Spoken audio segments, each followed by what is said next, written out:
Hello, everyone. Coming to you, and I'm going to review the video that the Hatfield McCoy Museum put out about a call they had done a while back with Chris Proudfoot. They're just now putting it out. So actually, he is a descendant of the Hatfield and McCoy clan, famous legendary clan, feud between West Virginia and Kentucky families, and his wife was a retired school teacher. So I want to see what y'all think, and I watched it, but I listened to it, but I want to watch it again. Sometimes I don't catch everything. So let's listen to it together to see what we hear, see what we think. Sheila and I, we found this body a while back. We're both retired. We found this shooter on I-75 that had shot those 5 people. And it took us 6 days, and I just had a total change in my Christian life. Yep. And when I started on this Sebastian, people started texting us and say, check on Sebastian. We wasn't familiar with it. And then the more we start checking, the more I see that I used to use the F-bomb myself. I used to use some language, and I used to be real outspoken and tell people, you remind me of myself. And unless people's been accused of something, or how would they react? So anyway, our thing is that we're just, me and Sheila just want to see if someday we could chat with you and Katie, and we don't have to have no cameras or nothing else. We just want to be able to sit down and see if we can help some way. We just, Sure. That's why we've kind of pushed away from the public eye and talking and getting out there. It's just, I mean, there's I'll give you what I can. There's some things I can't give you. Understandable. That's law enforcement's asked us not to. Sure. That's understandable. Sure. Yes, you would be correct as far as us physically being out in the woods with everybody in the initial days and all this about searching. Law enforcement said, we do not want you out. We do not want you getting in the middle of it, because if something comes about and we need to talk to you or get a hold of you, we know where to find you. Now, makes sense. That was said to all 3 parents, Seth, Katie, and myself. And we did exactly what they asked. Sure. Seth he's a grieving father. He's upset. He's missing his son. You know, I'm not going to speak for how he feels. I'm not going to try to explain why or what he is doing, why he's doing what he's doing. I don't know. When it comes to Katie and myself, we've literally listened to everything that law enforcement says as. And it doesn't matter what it is. Like if they want something, they send me a message, send Katie a message, and they get it. Sure. I mean, it's not even a question. You know, I mean, if you want something, what do you want? Come get it. Yeah. In fact, I'll bring it to you. Whatever it is, I don't care. You know, I mean, we've been like that since day one. And it's a constant battle with people. I mean, yeah. We understand that. We had a lady called the other night, text Sheila from West Virginia, and said she's got some information, said y'all need to contact me. And I told Sheila, I said, ask her what part, her phone showed up West Virginia, and I said, ask her what part of Hendersonville she's from, and where she has searched at down there. And she wrote back and said, no, I'm not from down that area. I haven't been down there. And then Sheila told her, said, we're sorry, dear. There's so many rumors out there. We don't need more rumors.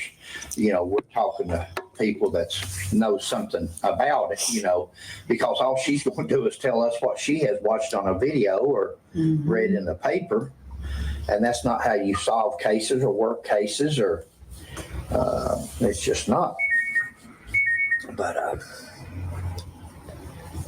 Well, everybody's upset. Like, I mean, so when you said me at work and all this, okay, well, I'm working in Memphis. I'm sitting in a tower crane as we speak right now sure. Oh, snap. in Memphis on the St. Jude project.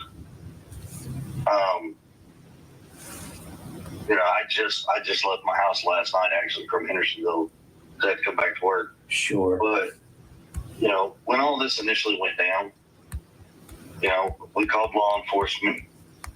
You know, people have a hard time understanding, well, you call 911 because I don't need 911 when I know that I can call directly to the dispatch desk and get a dispatcher. Yeah, and you're out in the county. We understand it. You're out in the sheriff's department boundary. You won't be in the. Yeah, I heard that, but Sheila and I talked about that. Why would you have to call if you know the number directly? Call the sheriff's office. Yeah, I mean, that's the stuff that everybody doesn't. You know, I'm sorry. I know where I live. I know the numbers. Yeah.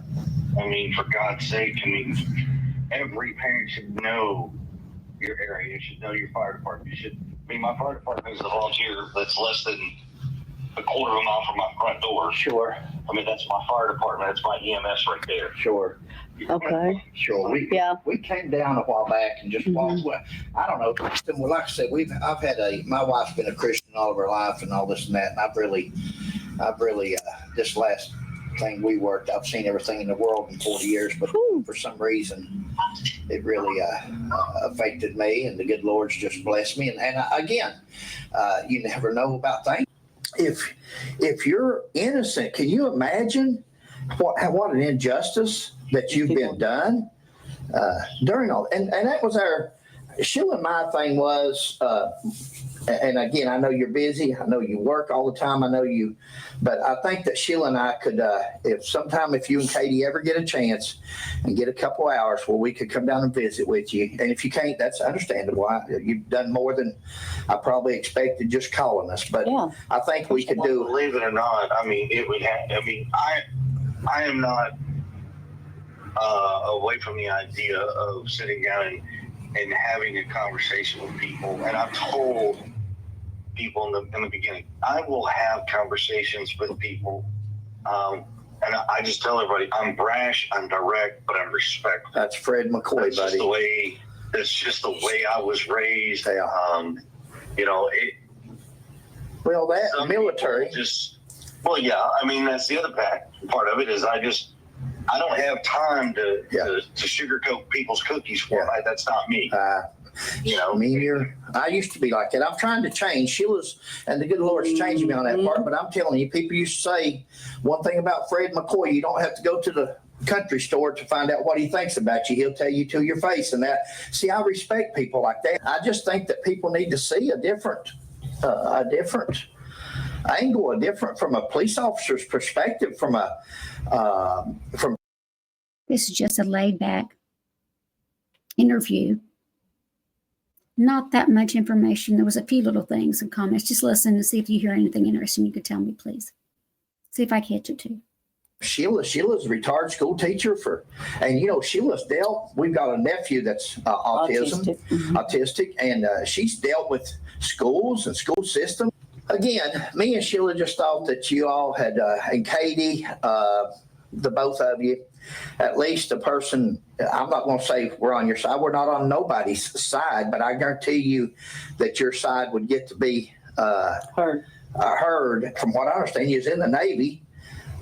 Yes. Haven't they heard? 16 years. Yeah, 16 years. Well, haven't you never heard he does like a sailor? They used to tell me you curse like a sailor. But I was a Marine. But so you and Katie talk if you get a chance, and you all ever feel like it. Once you're accused, parents already know, Chris, that we're looked at. If something happens to our children today, they would be looking at me and Sheila. Mm-hmm. That's just the way we do in police work. And a lot of times that is the case, no doubt. We've got some good questions, and I think you and Katie could put a lot of stuff to rest. Well, I mean, me and Katie have both taken polygraph tests with law enforcement. And we both passed our polygraph test. Seth, as I don't know, I only from what I've been told, Seth took a polygraph test through Nancy Grace's TV show. Okay. I was advised by TBI not to do that. So that's part of the big thing is they're all upset because, I told Nancy Grace that I would do it. And then when I went and talked to TBI, they said, no, don't recommend you do it. Okay, then that means I'm not doing it. Yeah. So I'll take it to TBI. So that's what they did. And you did take one and passed it. Oh, yes, sir. See, that's what. Sure did. See, that's the thing that people. The last I heard that you offered, and that's why you've been an injustice because that you offered on Nancy Grace. You had time and place, and then when they offered it, that you backed out on it, and you'd never taken But one. see, here's the other part that Nancy Grace has never said either. So her producer, Rachel, at the time, I was in contact with her and told her, I said, look, TBI has advised me not to take y'all's right away, to take theirs first. And if everything is good, then I don't need to take one with y'all. So let me deal with them first because it isn't their investigation. And she was like, no, I completely understand. Yeah. Okay. So I had that conversation with her producer. No. And I also had a conversation. I don't mess his name, but I don't know if it's Zappleton or something. She had another producer that she also uses. And I've had a conversation with him. And but none of that has been divulged to the public. None of it. I mean, of course, but they're a TV show. They're there for ratings. They're for the money. Anyway, I'm glad you took it. So I have seen your video. I seen the video where y'all drove down from Kentucky down 31. You came down through Kentucky down 31. You turned down McNerney and you went down that way. You came to the back road. So I did watch your video, and I watched y'all go through the subdivision, the cul-de-sac, and you started coming back down, and you told me, Sheila, you should over knock on that door. Yeah. She's like, no, I'm not. Yeah. And actually, she could have. So the sign is posted, no trespassers. We were told by law enforcement to put that up because of certain individuals out there that took it upon themselves to walk around our property, videotaping, taking photos without permission. So we were advised by law enforcement to put that up, but we've had people come and knock on the door and ask questions and talk to us. Wow. As long as people are respectful, we have nothing to hide. Yeah. There you go. To shy away from. Yeah. Now, and me and Katie are all on the same page with law enforcement. We just don't want to be a part of the circus. Yeah. And that's good. Somehow this has gotten away from our son. Yeah. And it's turned into this big old circus pointing fingers and like, why? Yeah, so that was Mr. Steve Fisher. He's a private investigator. And he's licensed in 9 states. His credentials are probably some of the best out there. I mean, he has worked with TBI in East Tennessee, worked in 3 cases. He's worked all over the country. Sure. I mean, so why, when he said, look, I might be able to add something, I don't know. And I've talked to him. We've had conversations offline, just like how we are doing now. And our conversations eventually led up to, I wound up meeting with him. And I said, look, I know you got some questions. And he gave me his questions. I said, well, instead of me explaining, can I show you? He said, sure. Yeah. So me and him got in his car. We drove around and I showed him, I said, look, from this angle here, standing here looking at this,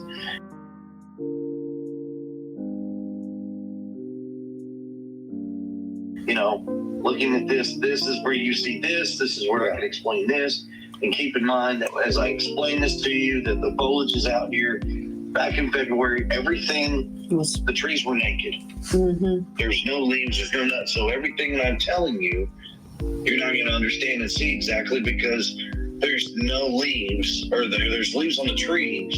So you can't see directly where I'm pointing, or, we went to the reverse position of where I was saying and looked down, and I said, see the foliage? You can't see where we were standing. But once this is naked, you can see all the way across the street onto the other side of the Long Hole Pike. Sure. And he was like, I didn't think about that. And I said, yeah. And I mean, and it's this. We drove around, we saw the retention pond, showed him which way the dog went, Chris, the dog itself, and my brother, he used to be the canine officer for our department. A dog is only as good as it's been trained, and a dog is only as good as the handler that knows the indicators. And sometimes dog handlers, like everybody else, wants their 15 minutes of fame. And, I've heard so many stories about the dogs hitting or didn't hit. And that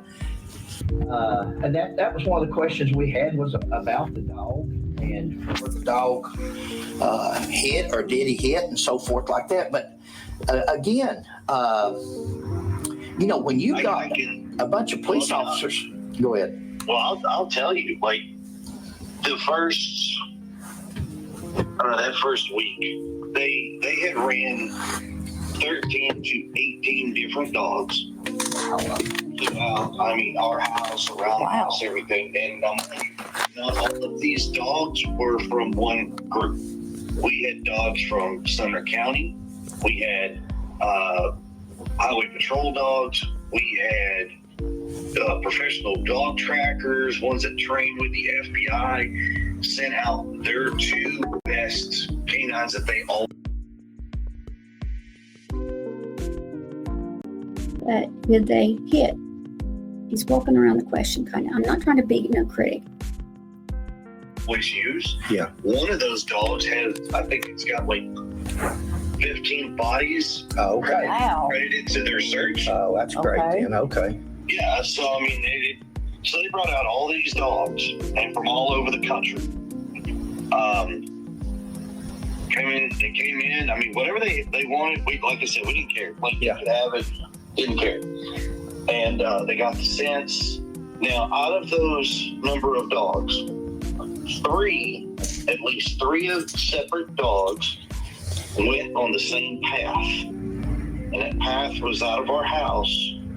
If you go out the front door, it went to the left, went down the side of that fence, and it comes back up to the front yard. Then the dog jolts diagonally back left between our neighbor's house through their backyard, goes down to the street, down to the main road, Kellen, when you came in on. Sure. Goes all the way to the top of the hill, turns right, goes into the next subdivision over, and it is tracking, and this dog is just running. And it gets to the retention pond and jumps in the retention pond. That was Max. Yeah. Now, three of these dogs go in that exact same route. I only know of one that jumped in the pond, but three dogs went the same route. Wow. Did me and Sheila on our way down there? Okay, so three dogs did go the same route. Okay. That day. You need to go? No. I've got. They just told me he's coming back around. So. Okay. Sheila on her way down there, she got her phone and looked up sex offenders in the area. You know, you got a registered sex offender within 8 minutes of your address. There's 5. Are they 5? 5 of them. It only showed us 1, but one is enough to at least let a person know that, you know, anything's possible. And again, everybody. One, law enforcement went to all 5 registered sex offenders. Great. Okay. All their records, know exactly their exact whereabouts. That's great. Everything. Okay. See, that's things like people. That's what I'm saying. As far as me as an investigator and Sheila both, as far as that, but that's things that people. We mentioned that on the way down. We didn't mention sex offender. We just said there's one. Well, I think we said SO because we didn't want to say sex on the YouTube. Yeah, RSO.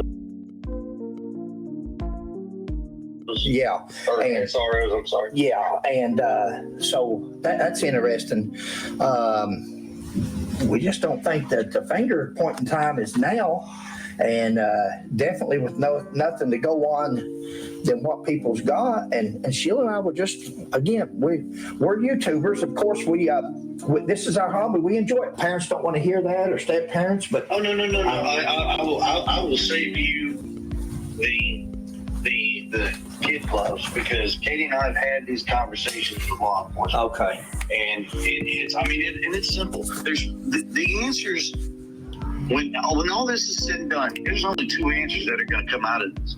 One, Sebastian is going to come home safe and sound, but he's going to have some, he's not going to feel. He's going to need a lot of mental psychologists. Sure. That sort of look for.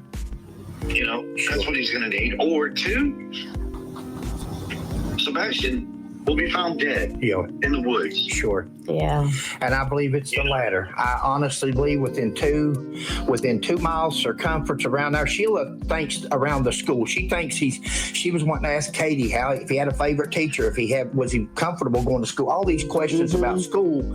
And Sheila feels that he was headed toward the school for some reason. And so here's what I can tell you about that. Around the school, so between the high school, elementary, and the middle school, there's 400 cameras. wow. See, I knew there was cameras. Okay. I mean, that includes inside, outside. There's 400 cameras. They have pulled the footage from all of those cameras. Okay. See? And nothing was seen on the cameras. Wow. They have scoured the football field. Yeah. Back behind the football field, there was a field. And of course, I'm native to that area. Sure. So I actually went to Beach Elementary when I was a little kid. Wow. Oh. Yeah. So I mean, like I said, there's not very much in that area Yeah. that somebody's like, well, I'm over here. I'm like, I can tell you're over next to so-and-so's house. Yeah. Or, if you go up this road right here, you go dogleg back to the left, it snakes around and blah, blah, blah. I knew that the schools had cameras, but I didn't hear they had 400. That's a lot. I'm not saying they don't. I mean, that's a lot. That's good, though. So I'm sure they would have caught anything. If anything would have been seen, they would have caught it. That's good to know. And people are like, how do you know this? Because I'm from here. It's... You probably played in a lot of those hills. The school has been very, very heavily searched. Okay. Steve and there's a couple other folks that have thermal drones and drones and stuff like that outside of law enforcement, not with law enforcement, that we've kind of been, when we can, we get together and we're like, all right, we're gonna look at this area, we're gonna go search here, and we're kind of doing some what do you call it, like not coordinating, but Grid search. sectioning off. Yeah, there you go, grid searching. Yeah. Yeah. And that's what we was wondering, if a person, that's what they didn't do over there. And if you'll just get in the line, and that way when you go through an area, you know for a fact that without a doubt there's nothing there, and then you can mark that off. If a person knew for a fact for those 2 miles around your all's place, I would feel so much more comfortable and say, okay, it's something else. He's in a vehicle, there's somebody, something's more to it. But for him just to be gone and no vehicle going down the road, nothing like that. It's Sebastian, just. I'm afraid we're gonna mess him up. Yeah, I don't want to. No, you're fine. Okay, don't let us mess you up there. I know you're big. Yeah, maybe later on, if you and Katie get a chance, you sit down and talk. Like I said, if you decide to talk to us or something, we'd love to do I'm not going to lie to you. I mean, I'm about like you. We're straightforward. We'd love to do a video. Yeah, I mean, it's we all try to do what we can, and we try to answer all the questions. And everybody wants to come up with some crazy stuff, but it comes to what could have happened, what did, happened. Yeah. You know, Oh, Sheila, you ask them. Sir, man, what do you all think happened to little Sebastian?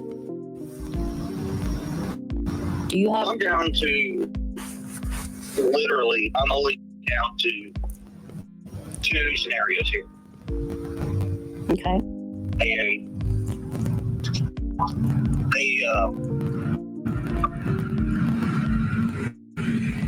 what I feel very,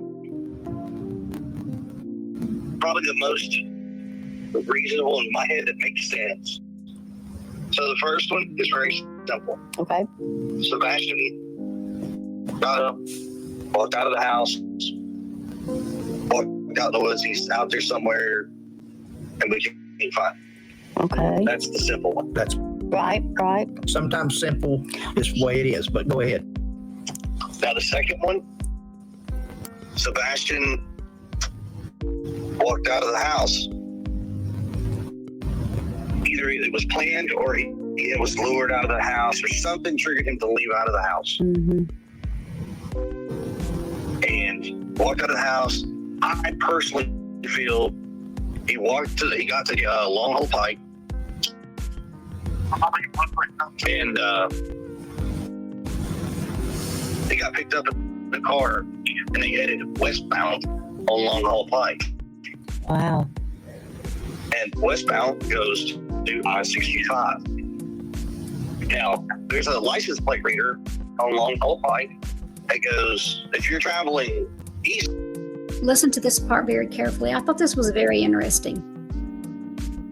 Toward, so if you're coming from Milledgeville, going toward Gallatin down Long Hole Pike, there's a license plate reader right there. And 76 cars from the hours of midnight to 6 a.m. were registered on that LPR. Okay. Wow. So all of those cars have been accounted for. Now, what has not been accounted for is if you were traveling westbound, so if you were going from Gallatin to Goodlettsville, Mm-hmm. the one camera that could have picked anything up was not working. It had been working for 3 years. And that's at Long Hole Pike and New Shackle, right there at the corner by the school. Wow. It hasn't worked for 3 years. Now, whether or not they're going to work it out, I don't know. But it hadn't worked for 3 years. So anybody going, like I said, westbound down Long Hole Pike could have picked up Sebastian.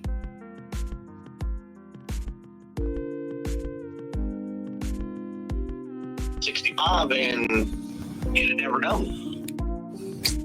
That was Wow. our second. Yeah. This morning we were talking. We've been on it all day again, but and we talked of our first one. Of course, he wandered off. The second one is we talked about a sex offender or somebody, just a crime of opportunity. Yeah, see, I mean, that's all I have to go on. I mean, Yeah. you know, all of Sebastian's shoes are accounted for. So this is what's going to kind of throw you off a little bit. Sebastian, you know, all of his shoes are at the house. Right. All of my shoes are accounted for. All of Kitty's shoes are accounted for. So Sebastian walking out in the middle of the woods. Yeah. I struggle with that one because Sebastian was not a tomboy. Yeah. He really wasn't. That's. I mean, okay. I know this is going to sound crazy, but a fly, spiders, Ooh. even like a Charlotte spider, you know. Mm-hmm. Sebastian freaks out. That's not him. Now, granted,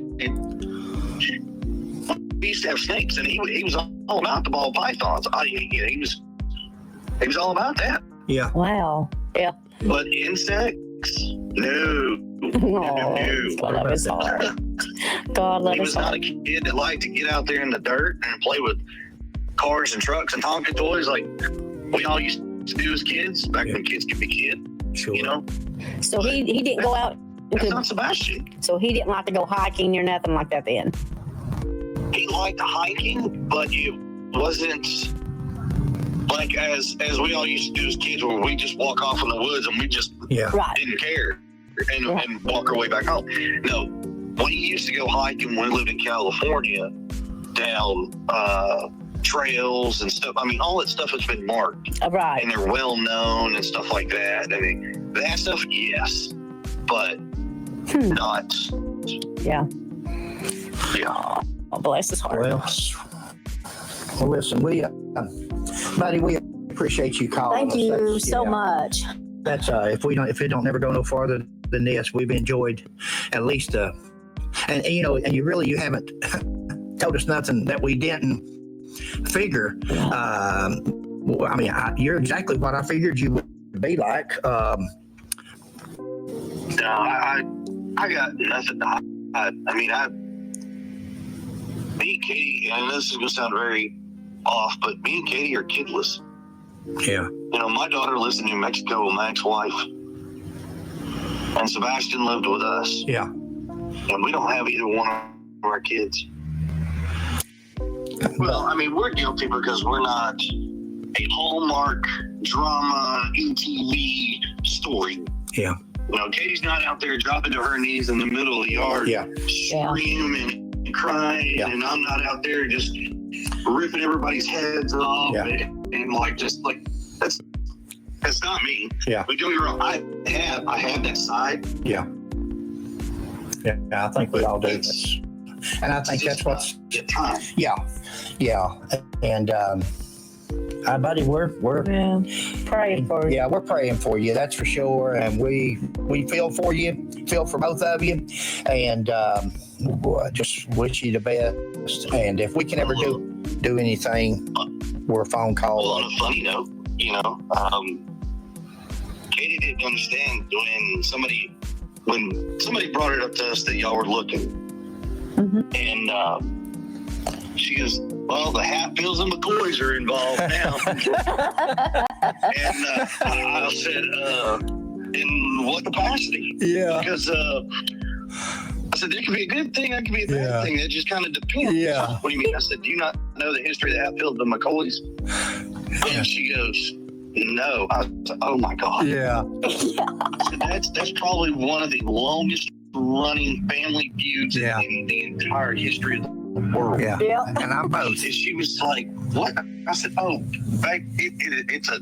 it's a deadly feud. Yeah. Yes. It's not a well, you called me a name and I'm gonna call it." No, people were killed in Hatfields and McCoy.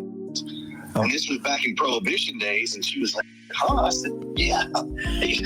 Bless your heart, you don't know the history. She's like, "No." Yeah. She's like, "I know they got a museum in Gatlinburg." I said, My great grandmother was Nancy Hatfield. My great grandfather was Asa McCoy. I'm actually both. And that's where we were born and raised. That Sheila and I. I'm actually Preacher aunts with your great we're related. I mean, I'm right down the line with DNA and all. That's another thing that gets me with your all's cases.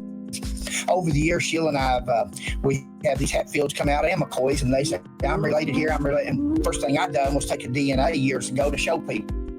You know, but these people to this day have never taken a DNA, but they claim to be. Well, if you are who you say you are, you know, there's easy things out there to do.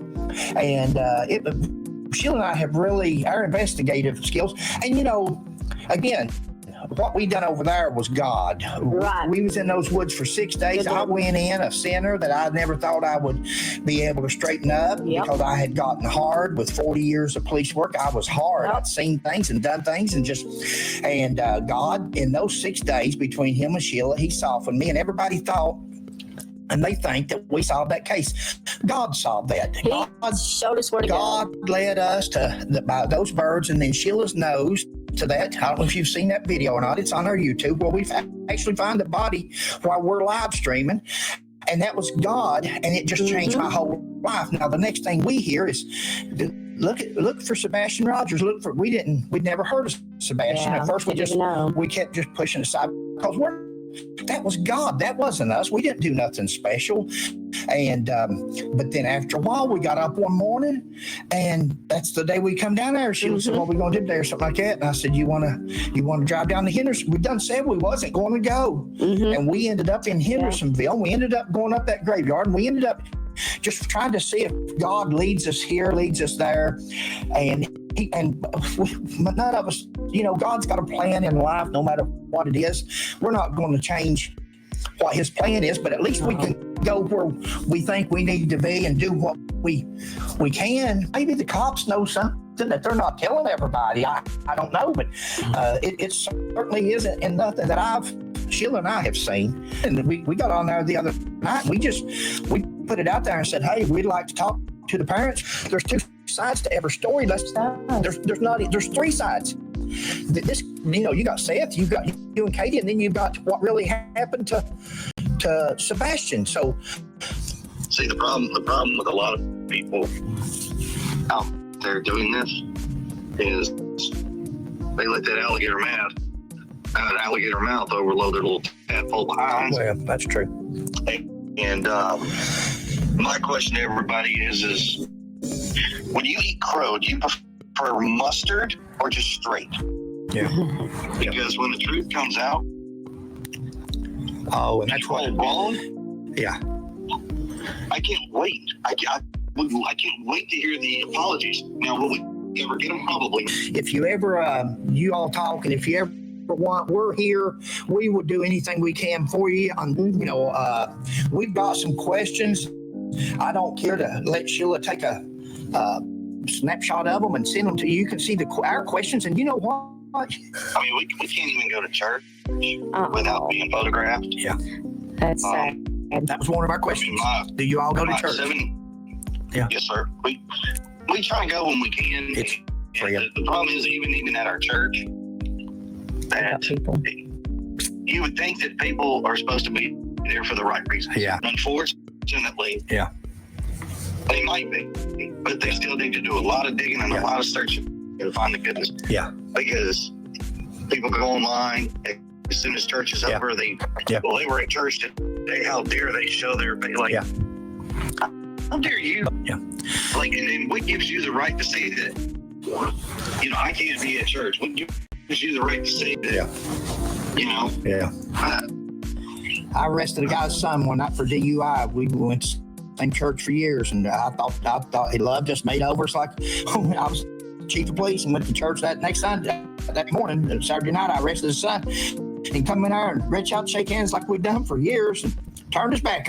I mean, I thought, wow. And me, no way I would lie or fib or anything on his son. He knew his son was guilty, but it was like, I may have kept his son from getting killed or killing somebody that night, drunk. But that was the last time that I was in that church. It was just it really broke my heart. But so I don't know. Don't age buddy. It says a personal relationship. We're to have a personal. You're sitting there in that loader. You can sit there and talk to the good Lord and have as good as you can in any church. So just don't let that get you down. Well, we started doing this. Actually, so a gentleman from I think it was North or South Carolina. He reached out to me, and he's a pastor, and we talked through messages, Facebook Messenger. He's got us doing this grievance course. Oh wow! So it's got a workbook and a journal, and there's videos, and we're fixing to start getting into this grievance course. Sure. And I told Ken, I said, maybe we should do this.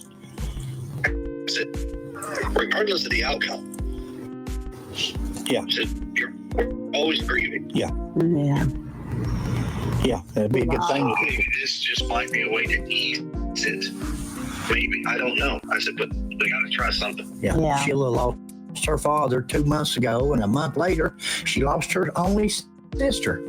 And then a couple weeks later, we find that body over there, and so she had that can't hurt. Anything like that's got to be try to stay on the straight and narrow and think positive, pray, and that's all you can do in something like this. I wouldn't want to be where you're at. I know that. Bless your heart. But this is my cell phone number. You can call me, text me, whatever. A lot of times if I don't answer, I'll send a text message back or whatever. We'll try not to bother you. Yeah, No, you're fine. Trust me. Yeah. You are fine. Well, we've enjoyed it. We definitely enjoyed our conversation. We were coming back this yesterday, and we got to, we went over and covered, I don't know if you've seen that lady that killed her mother and then cut her arms and legs off and her head and put her in the oven and all that. Have you seen that in Kentucky? Yeah. Yeah. We covered that, and on our way back, we our Hummer broke down. Our number 3 plug or something, coil or something went out, so it's in the shop.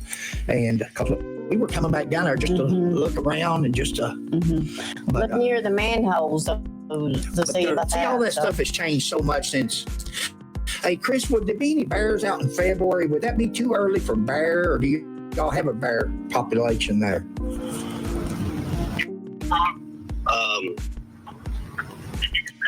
So there's been one sighting of a bear.